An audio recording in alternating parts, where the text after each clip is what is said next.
Hello student, welcome to my YouTube channel WB education. আজ আমি তোমাদের জন্য বারবার পরীক্ষায় আসা কয়েকটি নিরপেক্ষ ন্যায়ের দৃষ্টান্ত নিয়ে এসেছি। দেখো, আমি তোমাদের সামনে আজকে করে দেখাবো কিভাবে নিরপেক্ষ ন্যায় বৈধতা বিচার করতে হয়। প্রথম যুক্তি বলেছে, কোনো কবি অমর নয়, যেহেতু যে কোনো কবি মানুষ এবং মানুষ অমর নয়। তাহলে দেখো, তোমাদের নিরপেক্ষ ন্যায় করতে হলে আগের চ্যাপ্টারের কিছু কিছু বিষয় তোমাদের জানতে হবে। যেমন বচন সম্বন্ধে তোমাদের জ্ঞান থাকতে হবে, ব্যাপ্যতা অব্যাপ্যতা সম্বন্ধে জ্ঞান থাকতে হবে, এবং এটাও জানতে হবে তোমাদের কিভাবে সিদ্ধান্ত চিনতে হয়। এগুলো তোমরা আশা করি জানো। তবে দেখো, শুরু করছি। সিদ্ধান্ত চেনার নিয়মে একটা জিনিস বলা হয়েছে, কারণ কেননা যেহেতু যদি থাকে কোনো যুক্তিতে, তবে তার যে পূর্বের বাক্যটি সেটি হয়ে যাবে সিদ্ধান্ত। যেমন ধরো, এখানে দেওয়া আছে কি, যেহেতু যে কোনো কবি মানুষ, তো তার আগের বাক্যটা কি রয়েছে, কোনো কবি অমর নয়। তাহলে এই কোনো কবি অমর নয়, এটাকে আমার সিদ্ধান্ত নিতে হবে। দেখো, আমি নিয়েছি, তোমাদের সুবিধার জন্য আমি আগে থেকে যুক্তি আকার লিখে রেখেছি। তাহলে কোনো কবি নয় অমর, তাহলে কবি সিদ্ধান্তের যেটা উদ্দেশ্য পদ থাকে সেটা অলওয়েজ পক্ষপদ হয়, এবং যেটাই বিধেয় পদ রয়েছে সেটি সবসময় কি হয়ে যায়, সাধ্যপদ হয়ে যায়। তবে দেখো, এইবার কি বলেছে, এই যে কবি পদটি অর্থাৎ পক্ষপদটিকে ধরে আমাদের পক্ষবাক্য নির্ণয় করতে হবে। তো পক্ষবাক্য কী আছে, কবি পদ কোথায় আছে, দেখো, যে কোনো কবি মানুষ। এখানে লিখবে সকল কবি হয় মানুষ, এটা এ বচন, তোমরা নিশ্চয়ই জানো। তাহলে কবি হচ্ছে এস অর্থাৎ পক্ষপদ, মানুষ এম অর্থাৎ হেতুপদ। তার বাকি একটা যেটা রইল, মানুষ অমর নয়, তাহলে আমরা জানি যে ই বচন হয়, এটা কোনো মানুষ নয় অমর, মানুষ এম, অমর এখানে কি দেওয়া ছিল, পি। তাহলে দেখো, এবার আমরা তো যুক্তি আকার গঠন করে ফেললাম, কিন্তু আমাদের বৈধতা বিচার করতে হবে। বৈধতা বিচার কিভাবে করবে, প্রথমে আমি যেটা বলবো, তোমরা একটা সংস্থান এঁকে নাও। সংস্থান কিভাবে আঁকবে, দেখো, সাধ্যবাক্যে কী আছে, এমপি, পক্ষবাক্যে কী আছে, এস এম। এম আর এমকে কানেক্ট করে একটা সংস্থান এঁকে নাও। তাহলে দেখো কি সংস্থান তৈরি হচ্ছে, এটা তোমরা নিশ্চয়ই জানো, এটা হচ্ছে প্রথম সংস্থানের চিত্র। প্রথম সংস্থানে কোন মূর্তিটা আছে, দেখো, ই এ ই।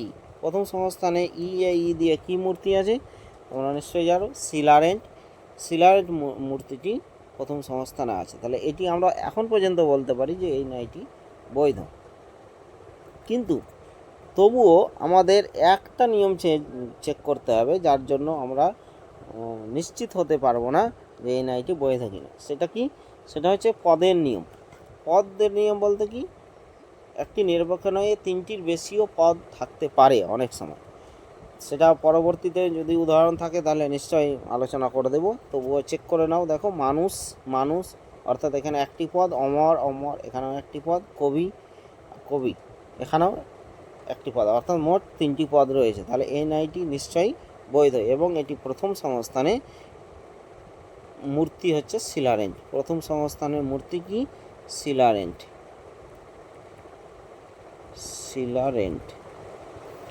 তাহলে দেখো, এবার আমরা দ্বিতীয় যুক্তিতে চলে যাই। দ্বিতীয় যুক্তি কি বলেছে, দেখো, কেবল সত্যবাদী ব্যক্তিরাই সৎ এবং সব সত্যবাদী ব্যক্তি হন শ্রদ্ধেয়, সুতরাং সকল শ্রদ্ধেয় ব্যক্তি সৎ। তাহলে আমরা আবারও যুক্তি আকার গঠন করে নেব। সুতরাং দিয়ে যুক্ত বাক্য যেটা থাকবে সেটা সিদ্ধান্ত। সকল শ্রদ্ধেয় ব্যক্তি হন সৎ, এটা জানোই যে এ বচন হয়। শ্রদ্ধেয় পদটি হয়ে যাবে পক্ষপদ, এবং সৎ পদটি হয়ে যাবে সাধ্যপদ। শ্রদ্ধ দিয়ে কোথায় আছে, দেখো, পরের সব সত্যবাদী ব্যক্তি শ্রদ্ধেয়, এটাও এ বচন, সকল সত্যবাদী ব্যক্তি হয় শ্রদ্ধেয় যেহেতু পক্ষপদ, তাহলে শ্রদ্ধেয়ের জায়গায় এস লিখলাম। সত্যবাদী একটা নতুন একটি পদ, সেটা একটা হেতুপদ হয়ে গেল।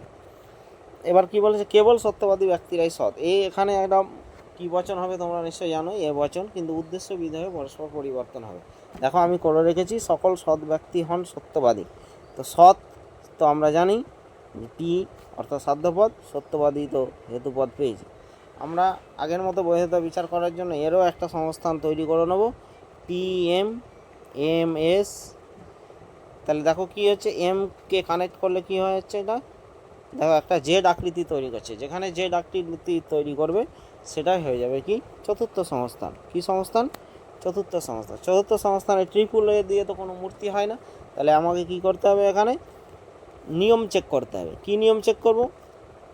তিনটি পদের নিয়ম, তিনটি বচনের, এগুলো তো আছেই, সত্যবাদীর সাথে সত্যবাদী, সত্য সত্য, শ্রদ্ধেয় শ্রদ্ধেয়, এগুলো যাচ্ছে, সঠিক যাচ্ছে। হেতুপদের নিয়মটি দেখো, হেতুপদ কি বলেছে, দুটো যুক্তির বাক্যের মধ্যে এক জায়গায় বাক্য হলেই চলবে। দেখো এ বচনের উদ্দেশ্যরূপে এখানে বাক্য করেছে, এ নিয়ে কোনো অসুবিধা নেই। এবার পরের যে নিয়মটি বলেছে, যে পদ যুক্তিবাক্যে বাক্য নয় সেটি সিদ্ধান্তে বাক্য হতে পারবে না। তাহলে নিশ্চয়ই দেখো, তো সিদ্ধান্তে বাক্য হতে পারবে না, সিদ্ধান্তে কী পদ বাক্য আছে সেটাই দেখে নেবো আমি। তো সিদ্ধান্তে বাক্য রয়েছে দেখো পক্ষপদটি, অর্থাৎ শ্রদ্ধেয় পদটি সিদ্ধান্তে বাক্য রয়েছে। এই পদটিকে আমার পক্ষবাক্যে বাক্য হতেই হবে, যদি না হয় তবেই দোষ হবে। তো হয়েছে কিনা সেটা দেখে নেবো। দেখো এ বচনের বিধেয়রূপে পক্ষপদ রয়েছে, সেটি কিন্তু বাক্য হয়নি। তাহলে বাক্য হয়নি বলে এখানে যে দোষটি হবে সেই দোষটি হচ্ছে অবৈধ পক্ষদোষ। দোষটির নাম কি হয়ে যাবে? অবৈধ পক্ষদোষ। স্টাইলাস পেনের জন্য আমার লেখাটা অত ভালো হচ্ছে না, আমি পরে এ নিয়ে কাজ করব অবশ্যই, তোমরা একটু কষ্ট করে দেখে নিও। দেখো আমরা দোষ পেয়ে গেলাম, এই নাইটি অবৈধ হয়ে গেল। আর পরের যুক্তিতে যাই। পরের যুক্তি কি বলেছে, তিনি নিশ্চয় সম্মানিত, কেননা তিনি একজন নায়ক এবং শুধুমাত্র নায়করাই সম্মানিত হয়। যুক্তি আকার আগের মতো লিখে রেখেছি, কারণ কেননা যেহেতু আগের বাক্য সিদ্ধান্ত জানো, তিনি নিশ্চয় সম্মানিত, তিনি হন সম্মানিত, তিনি পদটি পক্ষপদ, সম্মানিত পদটি সাধ্যপদ। তিনি দিয়ে কি আছে, তিনি একজন নায়ক, তাহলে তিনি সাধ্য পক্ষপদ, নায়ক হচ্ছে হেতুপদ।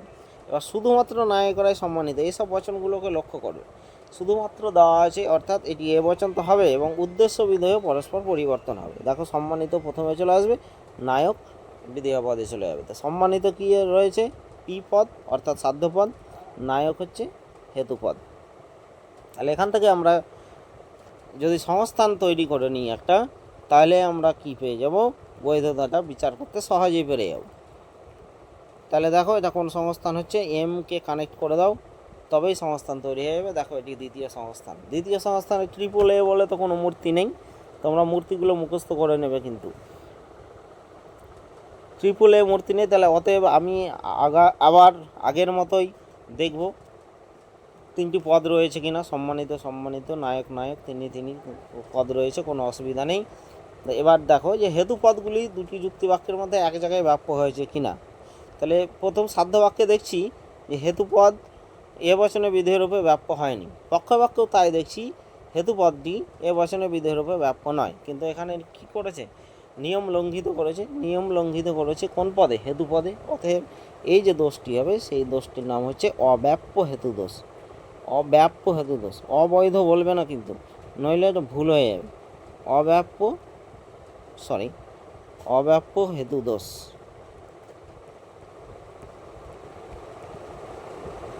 হেতু দোষ। তাহলে এই আগের মতো এটারও আমরা বৈধতা বিচার করে ফেললাম।